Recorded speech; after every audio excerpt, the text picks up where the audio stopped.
All right, welcome to the Chazz Palminteri Show. We have a new episode today, another old school episode, but he's old school, but he's kind of new school too. He kind of drifts out of both worlds here. He's a really talented guy. Before I bring him up, don't forget, go to my podcast, chazzpalminteri.net. Don't forget to subscribe. Right now, you got to subscribe. Hit that like button, because that's important. That's how I get these great guests on the show, man, the old school episodes.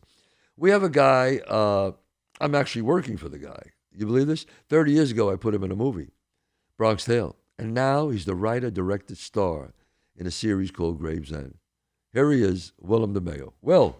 Thank you, Chazz. Really? I appreciate those kind words, buddy. No, it's great to have you on the show, man. I mean, 30-something years ago, you were in the candy store scene, right? In front of the candy store.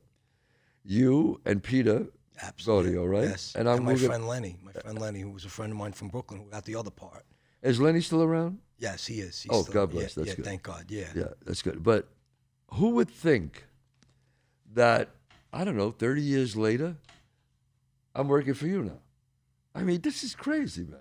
Well, it's a dream come true for me. Well, Absolutely. thanks. I mean, the thing I always tell people about him, I said, let me tell you something about him, about this guy. I said, he says something, he does it.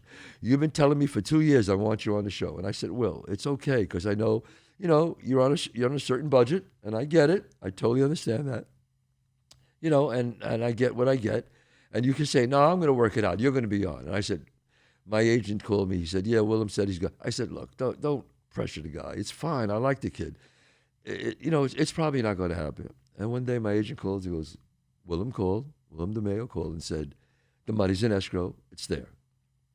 I was like, what? I was blown away. I met with you. I talked with you. You treated me first class, like I was on a $100 million movie. And I tell this to any other actor who wants to be on and work with you. You treat people tremendously. A low-budget movie, but you do the right thing and you treat them great. And we're talking about it, so Gravesend. I appreciate that. Gravesend. I mean, before we get into that, tell us, how did you get the part in Bronx Tale? Well, that's the thing that the story I wanted to bring up that story about that as like, so I was supposed to be one of the stickball kids, and so I get to Astoria, and I'm walking on the streets, and I'm looking at all these old cars and all the props. I never did anything before. I've never been in a movie. Right. And I'm on the street, and I'm looking around, and I'm like a kid in a candy store. I felt the energy just went through me, like, this is amazing. And I was just supposed to be one of the kids playing stickball. Right. And Bob comes over. Bob DeNiro. And he had, Bob DeNiro had, I think his bodyguard was Jerry Orange, I think was the guy's name. That's correct. Yes, who came with him. I remember that. Yes. African-American guy comes over, and the people said, everyone line up against all the stickball kids. There was about 25 of us. Said, everyone line up against the wall. We need people for a certain scene. And I line up against the wall, and Robert De Niro walks over, and he's looking at all of us. And the first person he pointed to was me. I had a mustache at the time, but he said, the mustache has to go. And then Peter and my friend Lenny. Next thing you know, I'm in a hair and makeup trailer. And I'm getting my hair and makeup for a scene, and it was just supposed to be, the girls pull up in the car, and we try to pick them up on the corner. Exactly. And it was just improv and everything, and it was just like, I couldn't believe that I had Robert De Niro directing me, my idol from a kid, a guy who didn't love Robert De Niro. Right. And I'm there, and Robert De Niro is directing me, and he's like, go back. And then they tell me I'm eligible for SAG, which I didn't even know what SAG was. I didn't even know what I'm like, what is SAG? They're like, right. You don't even realize the potential, what you have going for you now, kid. People are telling me, you can join our union.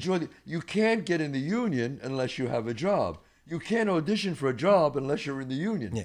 Unless my a first strange thing happens like this, where Robert De Niro says, I don't care if he's not in the union, put him in the union. That's like a miracle to happen. Exactly. It's a miracle. And I was just like, I was blown away by that. And I Right. said to myself on my ride home back to Brooklyn that this is what I want to do. I found my calling. You found your calling. And I want to be an actor and go further with it. And then, I looked at people like you and admired people like yourself, and I just always wanted to get better and to just keep doing it and get better actors and well-known actors in my projects. And I can't be more grateful for where I am right now. Well, now you grew up in Gravesend. I grew up in Gravesend, Bensonhurst. Both, yeah. I was born in Bensonhurst, and then which was right next to Gravesend, and then as a kid, I grew up in Gravesend in my neighborhood. Now, when people say, where you from? They say Bensonhurst. And then do they say, or did they just say Gravesend? Well, some people don't know Now people know Gravesend. Yeah. Now a lot of people know Gravesend, but that's where I grew up. I went to Catholic school there, Right. And it was just an amazing place to grow up because it was just like the Bronx Tale. I knew everyone. We knew everyone. We hung out, and that's the greatest part of it. And that's what I love about my show, bringing that back. The block parties, the feast, the neighborhood, just everything about it. And what's great is that my life didn't change because some of the guys that are on your show today are friends of mine too that you were interviewing, and we just hang out together, and it's all the same because I stay with old school people, and we all hang out, and we get together at least once every 2 weeks, and it's just a great group of people, and we hang out, and it's just like we're sitting on the stoop, same exact thing. Just a different location. Exactly, and a lot of times it's in the neighborhood and stuff like that. Now tell us about the show. Could you give us a brief synopsis about it, or what's it about? Or of course, yeah. So the first season we had only 4 episodes, but it centers around a character named Benny Zoletta, who is a soldier in the Colezo family, and the people above him, the people below him, everything that he has to deal with, the neighborhood, the stress of everything that goes on, taking care of problems, taking care of beefs, which a lot of wise guys do. They're always, straightening things. Yeah, they're straightening something out for someone. So Benny's torn between all that, the loss of his mother, and his father don't talk to him because he got into the street life. And then going into season 2, there's this whole Florida element and all that. And then we bring great characters like the character you play, Cesar Tremaldo, who's the boss, who, people button heads and everything that goes on. Now tell us some of the wonderful actors that are in your, series. Well, Andrew Dice Clay, Armand Asante. I feel like people are saying that we have the Expendables of the wise guys. That's a very good point. We have the legends like you and Armand Asante, guys who've been in such great movies, and Tony Darrow and Chuck Zito and William Forsythe. Vincent Pastore, of course. It just goes on. Al Sapienza. Chris Russo. James Russo was James Russo, sorry. And then Fran Drescher, Sophia Milos. My daughter. Your daughter, Gabriella. She got hired 2 years before me. Yeah, your daughter is phenomenal. My daughter, Gabriella. Your daughter is going to be a star, no two ways about it. Not even a question. Your son is in the show as well. Yes. And he did a great job. And my son. Your son, Christian. Yes. Great job. Yeah, he's doing very well. Yeah, and then, Al Cicelli, who's... Al Cicelli, that's right, who was with me in Bronx Tale. And Vic DiBitetto and Tommy Ramola and Pete Gaudio, and it just goes on and on and on. Wow. We have such great people. You gave a lot of people work. Yes, and you know what? I couldn't have asked for better people to be part of the show. You want real people. Exactly. Well, that's what the Bronx Tale was. Bronx Tale, the only actors in Bronx Tale were me, Bob, and Joe Pesci. Yes, that's it. Everybody else was from. And I can't forget Joe D'Onofrio, who played Slick in A Bronx Tale. He's in our show too. That's right, Joe D'Onofrio. And Louis Veneria. That's right, Louis, who played Crazy Mario. Yes. So it's like a little bit of a Bronx Tale reunion too with that. Now, what would you say, Willem? Well, you might say maybe you already said it.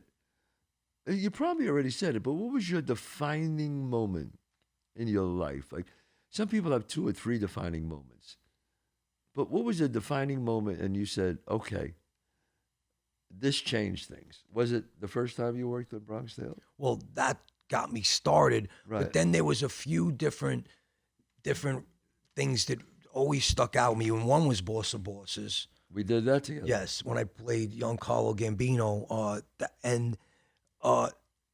Really, when I got to work alongside of Travolta in the Gotti movie, but to be like his right-hand man in that. Wow. And to work like so close to John Travolta, and then to work so close to Bruce Willis in a movie called First Kill.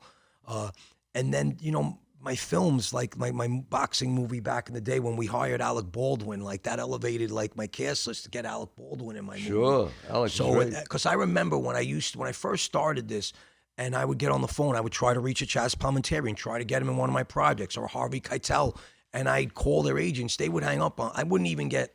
I couldn't even. Never get anywhere with it. I never could. They would never take me seriously. Now, they call me right back because I have the credibility.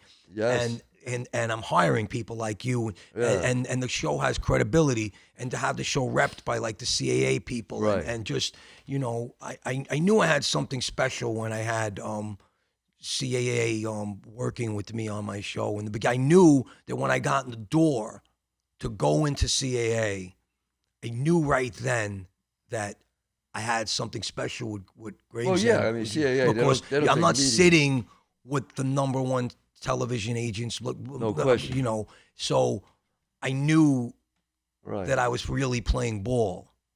Wow. When you walk into though you've had that happen to you. Yes, you have a son. I have a son. Yes, you have a son. My son. Yeah, my son's. And you're very close with your son. My son is my world. My son. I see you guys on the set. My son is my best friend. He's my world. He is, I'm so fortunate that I get to experience working with him like this too, and that he's always with me, and that he's a good kid. Because today, how it is with the kids. He's a very good kid. He's a really good kid. He's got a lot of respect. A good kid. He's not like where he mouths off like where he could certain kids with their father's the boss. Always a gentleman. Always sweet. Always nice. Like your son. I mean, well, thank you. Well, you got to, it comes from the father and the mother. And that's what I'll say also about that I want to bring up about your daughter, which when she came and first she auditioned and she did, and everyone needs to know that your daughter earned that role. Yes. Because of her talent. She was the best person that auditioned. Right. When she came to set and she came to work, she didn't come entitled. She never said, I'm Chazz's daughter. Right. She came there and she did a great job, and she just worked from the bottom up, and I think that's remarkable because sometimes when they have parents of your caliber. Yes, not my children, no. They know, and I always told them, I said, look, could I open doors for you sometimes? Yes. I said, but you got to get the part. Nobody's going to hire you because you're my daughter. Nobody's going to hire you because you're my son. And not only do you have to be good, and I tell this to people out there, you got to be better than good. Because people got to look at you and go, well, I mean, it might be his daughter, but look at her. She's great. Exactly. You have to be great. And believe me, my son and my daughter and my wife who's in the business, if there's someone who's better than them for the part, I can't do it. I can't do it. You got to earn that part, babe. And that's how I taught them. My daughter now is in London studying at the Royal Academy. My son graduated Berkeley School of Music. He lives in Beverly Hills in California. So they worked hard. My daughter goes to the University of Michigan. She was off for the summer. What does she do? She goes to London to study at the Royal Academy. So they work. They want to be great. And I see that in your son. He's just a good kid, a gentleman, and never yells, never a bad word out of him. Listen, we could be the biggest successes in the world, Will. If you don't have good kids, you get broken heart.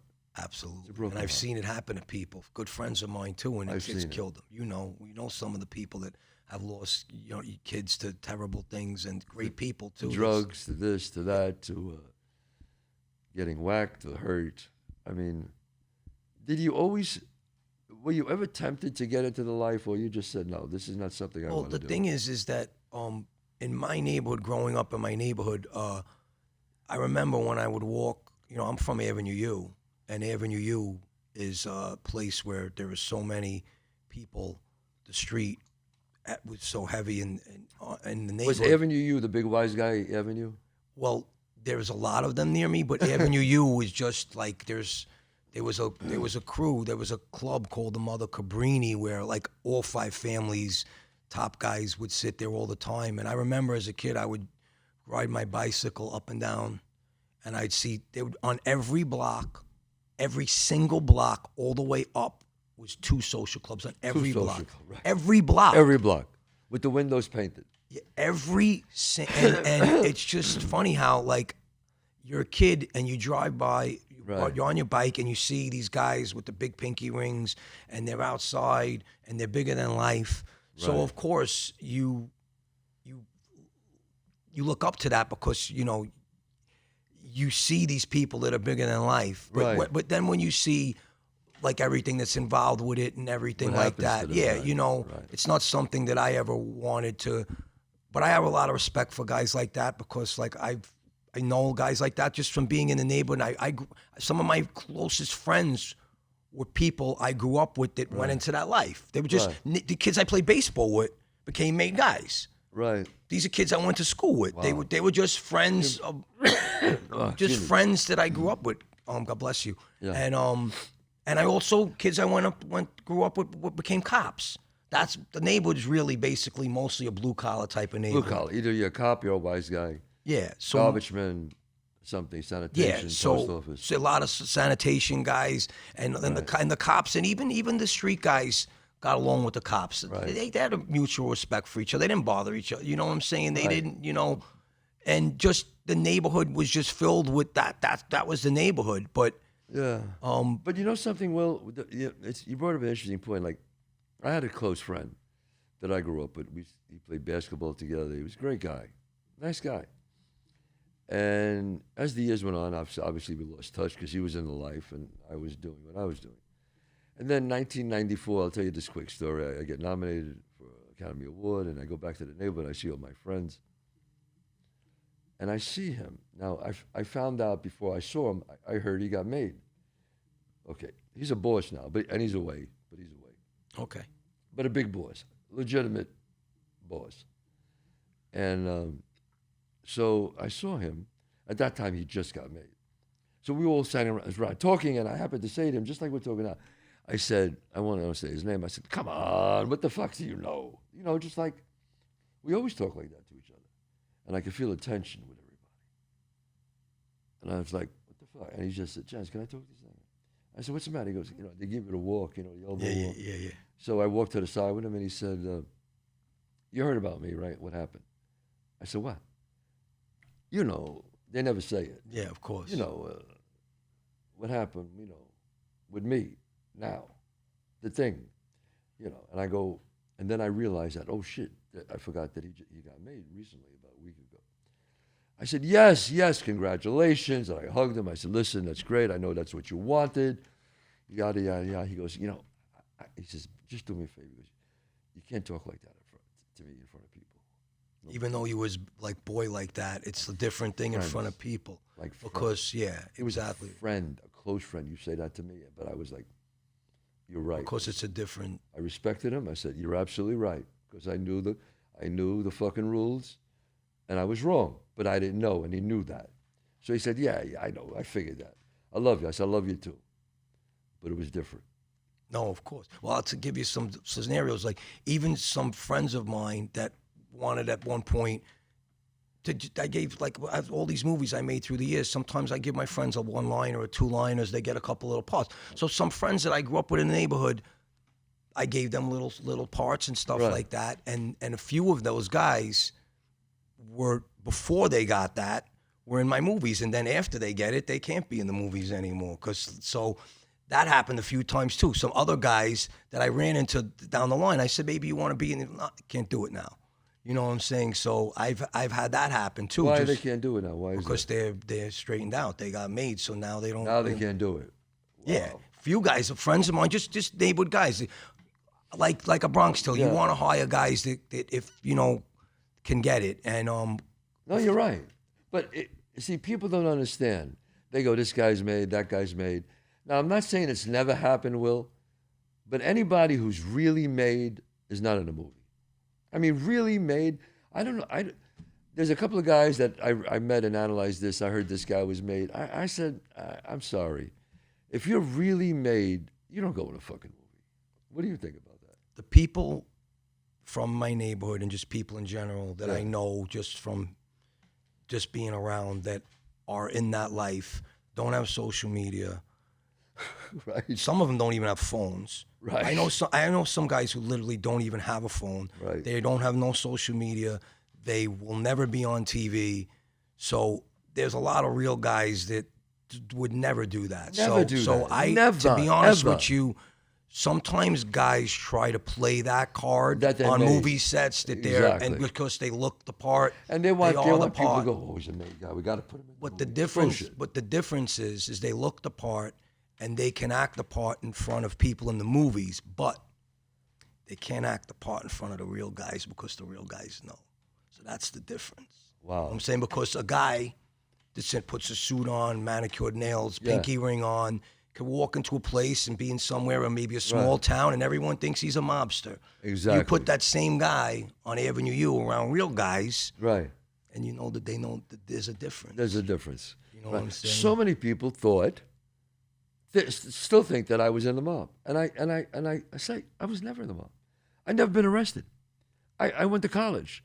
I just know these guys. I grew up with them. They were my friends, and I was just good as an actor. I was good at understanding them and getting their course. mindset. You know, but I was never a made guy. I was never even close to being a made guy. I was never in the mob. So Well, you're a great actor. You know. come from a neighborhood. You have a presence to you, and when you think of guys that play wise guys, like, and I'm not just saying it because you're sitting next to me. That's why I always wanted to get you. You are the perfect. Listen, you're versatile and you could play a lot of roles. right. It's been proven already. Well, thanks. But when you play one of those roles, like, I mean, there's no one, and this is what's crazy. Like when you told me about what the story about you when you did your movie Bronx Tale, and you had your one-man show, and you were pitching it, and the Hollywood people like wanted to get different people to Right. play. Who in the world could have played a better Sonny than you? Who in the world could have played a better Sonny than you? Well, So yeah. Well, I it's- thank God that Bob gave me the shot. You know, but I'm very honest about that, and I try to be humble about that. And that is, if I didn't write Bronx Tale, I definitely wouldn't have played it. The only way I was going to play Bronx Tale is because I wrote it and I controlled it, and I kept turning down the money until it got over $1 million. And I said, here's the deal. I play Sonny and I write the screenplay. Oh, no deal. No deal. And so finally, Bob DeNiro saw it one night in the theater and he loved it. And he said, look, if you sell it, they're going to come to me anyway, which he was right. He goes, but I would rather come to you. I think you'd be great as Sonny. I think you should write it because it'll be honest. It's about your life. I'll direct it and I'll play your father. And he goes, and I'll make it right. And if you shake my hand, that's the way it'll be. And that's how it happened, bro. So it was like, it was the foresight that he had to say, all right, this kid's for real. I'm going to give him a shot, you know? I mean, but he had to because I wouldn't have sold it. I wouldn't have. I would have died with it. And that I give you so much credit. And if you think about who could have played a better Rocky than Sylvester Stallone, he did the same thing. Yeah. He stood out. He It only happened twice, Rocky and then me, you know? I mean, it doesn't happen often that you really get away with that. Usually they offer you enough money where you just go, fuck it, all right. I mean, don't forget, I had no money in the bank and I got offered over $1 million. And I said no. such a story. It's amazing. Yeah, but you know, when you really believe in something, look, you believed in Gravesend, right? You believed that I could do this, I could write this, I could direct it. People must have said, well, come on, get another guy, get a director, get friends to write it. I mean, I'm sure you You know how many people in the beginning when I first started the first 4 episodes, when I first started, people said, you have to get another director. How are you going to do this? You need to get other eyes on it. Right. And I directed it, and then those same people that in the beginning was saying you shouldn't take that chance. Well, like, we're glad you directed it. It's your neighborhood. It's how you grew up. It's what you wanted. It's your vision. Right. And it catapulted me when I started for the second season. Everybody was on board with that. Everyone was on. Yeah, I mean, Blake Edwards said to me once, if you're going to fail with your own guns and decide. Don't let somebody talk you into somebody else directing, and then you do it and it doesn't work, and you go, fuck, if I would have directed it, it would have worked. If something's great, you take the credit. If something's failed, you go, hey, I did it my way. Exactly. I can't complain. I did it the way I saw it. I'm happy. Good or bad, I'm happy. That's it. So that's important that you feel that way. And I tell you that as a friend. You do it. If you feel a certain thing in your gut, you do it. And if it works, it works. If it doesn't, that's it. Oh, it's okay. And I killed myself to get us to the finish line. And it's just remarkable, like, as this has been progressing, how many more fans the show gets and how many people are messaging us and asking for more and more and more. So I really feel really strong about what's about to happen. If somebody wants to see the show, what do they have to do? Right now it's on Amazon Prime and Tubi, but Amazon going Prime. forward, that's probably going to change we're in the works of getting that. And it's called Gravesend.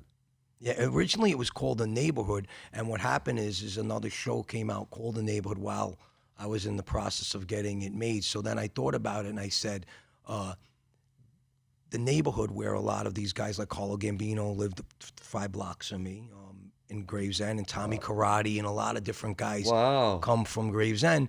I said there's a lot of wise guys that come from Gravesend, but not only that, in the life, a lot of times the grave is the end. So it kind of made sense for both parts of it. Oh, I never heard that before. So that's now, did Paul Castellano come from Gravesend? No, I don't think so. I think he's from downtown Brooklyn originally. But Pilati, he came from Gravesend. Tommy Pilati? I'm not sure. Oh, okay. There's so many guys that either from Bensonhurst or Gravesend. I mean, the whole Colombo War happened in the streets of Gravesend and Bensonhurst mainly. Right there. Where Nicky Black was killed was a block away from where I grew up. 1 block away when Scarpa killed Nicky Black. It was 1 block away from where I lived, right there on McDonald Nicky Ave. Scarpa? When Greg Scarpa killed Nicky Black, that was 1 block away. What did they call him? He was the Grim Reaper. The Grim Reaper. Why do they call him the Grim Reaper? Well, what do you think? Him, Yeah, he was a bad guy, man. He was a tough guy. He's not around no more, right? But if you think about it, he had. We'll just get off that. Well, subject what right they now. say: you live by the sword, you die by the sword. Yeah. Life is funny. You get life. Whatever you put out there, you get back. Well, even in that life, there are certain guys that have a certain way about them that. Listen, not to cross them, but there's a certain way. There's good and bad and all. And there's some of those guys really stand up, guys that don't hurt the neighborhood. And then there's all different types of people. You know what I'm saying? There's guys in that life that'll kill you if in a heartbeat. Over nothing. Over nothing. There's certain people that are like that. Over a little, not even a disrespect. They think they've been disrespected. But more of the power guys, you could always reason with them because they know. Because they're real. Exactly. You see, because they know who they are. So they don't have to prove who they are. And we can name a whole bunch of these, but we won't. But it's the guys who are the uppercomers, I call them, who really have to prove themselves and go way over bounds. And you say, it's the truth. The fuck you doing, man? Well, that's the thing.